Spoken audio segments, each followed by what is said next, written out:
Nesse vídeo vamos destacar aspectos relevantes sobre a privatização. Mas afinal, a privatização é bom ou ruim?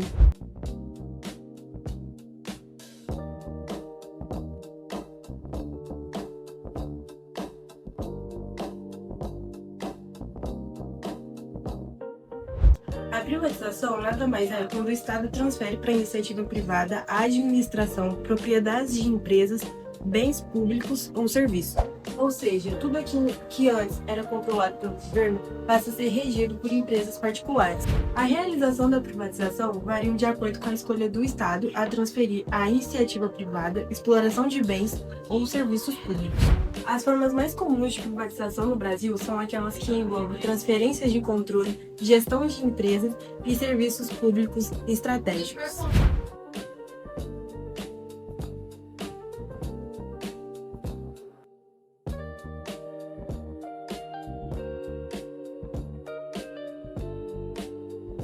Hoje eu gostaria de explicar por que a privatização pode ser tão vantajosa tanto para o Estado quanto para a sociedade.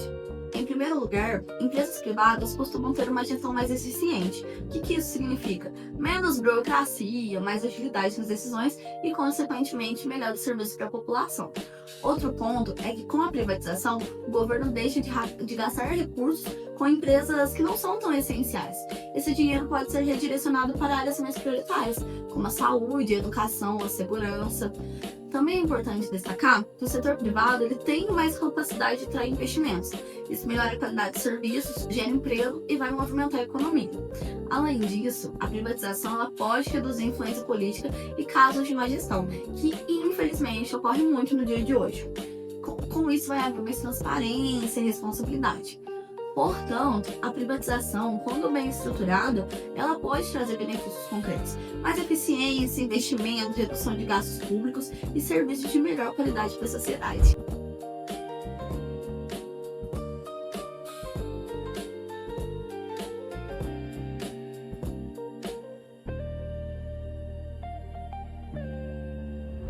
Embora a privatização também tenha seus defensores, precisamos analisar também os seus riscos.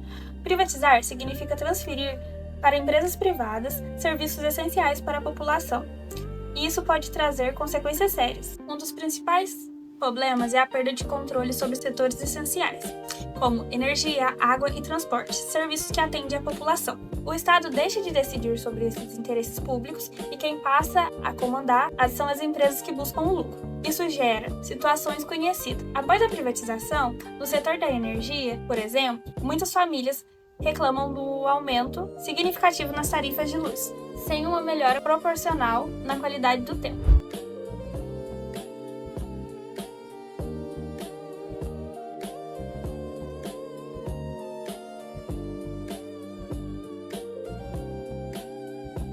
Olá pessoal, meu nome é Nailana e hoje eu vou explicar um pouquinho sobre as dimensões da privatização. A privatização é um assunto que possui muita repercussão em debates políticos no nosso país. Ela é defendida por uns como meio de solução para a modernização de serviços e também de cofres públicos, mas é muito criticada por outros, por gerar exclusão social e causar um enfraquecimento do papel do Estado em alguns setores estratégicos. Afinal, privatizar é sinal de progresso ou de retrocesso? Quando falamos em privatização, não basta apenas analisar se a empresa é pública ou privada. Temos que observar também os vários impactos que essas dimensões causam na sociedade, na economia e também no próprio Estado. Dimensão econômica. Ela avalia os efeitos da privatização sobre a eficiência econômica, a produtividade e a competitividade. Em tese, empresas privadas, elas tendem a buscar a maior redução de gastos e inovações para se manterem no mercado. Porém, há risco da formação de monopólios privados, que podem gerar preços abusivos e causar prejuízos ao consumidor. Temos também que analisar os impactos fiscais, porque o Estado ele arrecada com a venda de empresa, mas ele perde muito com receitas futuras de lucros e dividendos. Dimensões sociais. Trata do impacto da privatização na população, como alteração de tarifação de serviços essenciais, saúde, transporte, energia, água. Pode gerar também cortes de emprego, mudança nas relações de emprego, Já que a iniciativa privada, ela tende a reduzir o quadro funcional. Inclusão e exclusão de grupos vulneráveis, pois partindo da lógica privada, ela tende a priorizar áreas, regiões que geram lucratividade, deixando as áreas pobres despercebidas.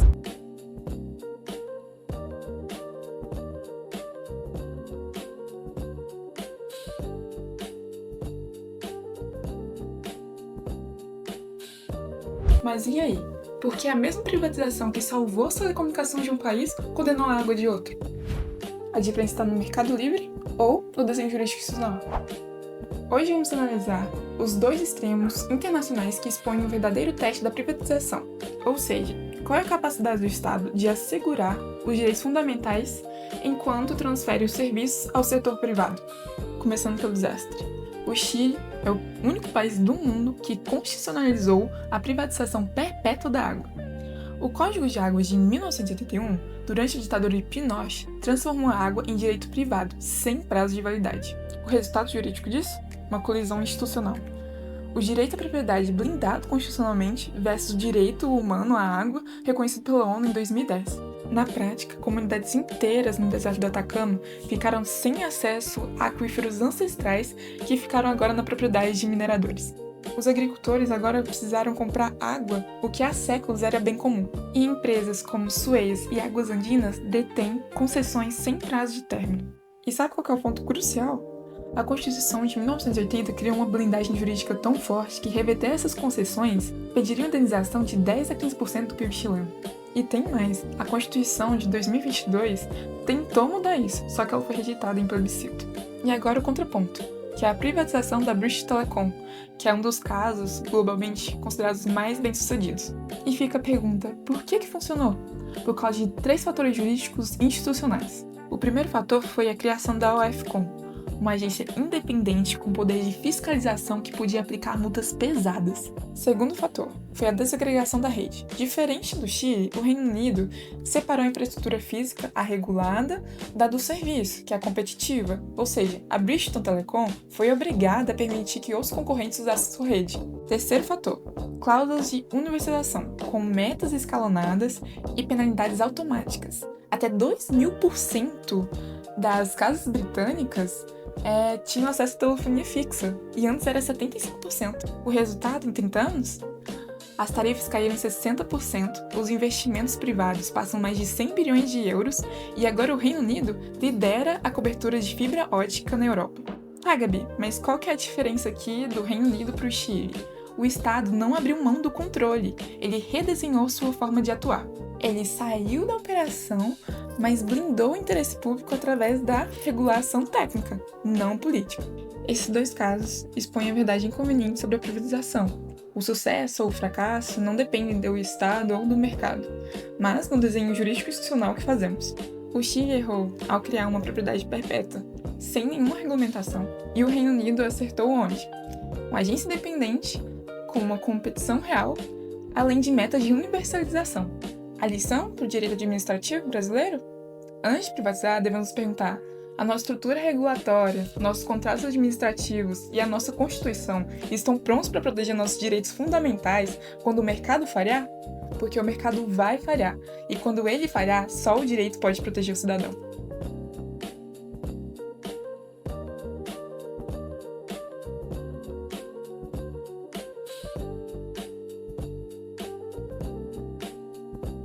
Portanto, a pergunta central que eu quero colocar aqui para vocês, sempre que nós discutimos privatizações, vem ela. A privatização, a desestatização é benéfica? Como bom economista, a resposta que eu diria é: depende. E depende de 2 grandes fatores. Primeiro, da estrutura de custos desta empresa ou deste setor, porque isso irá definir se eu tenho um monopólio natural ou não. E segundo, depende da qualidade da regulamentação. Essas são 2 variáveis fundamentais para entender se faz sentido ou não a privatização. Como vimos, a privatização é um tema muito complexo que envolve muitos impactos, como econômicos, sociais e políticos. Vimos argumentos a favor e contra. Vimos também suas dimensões importantes e suas dimensões internacionais. No fim, fica claro que não há uma resposta única. Devemos analisar cada caso cuidadosamente, buscando equilibrar eficiência, interesse público e também os desenvolvimentos econômicos.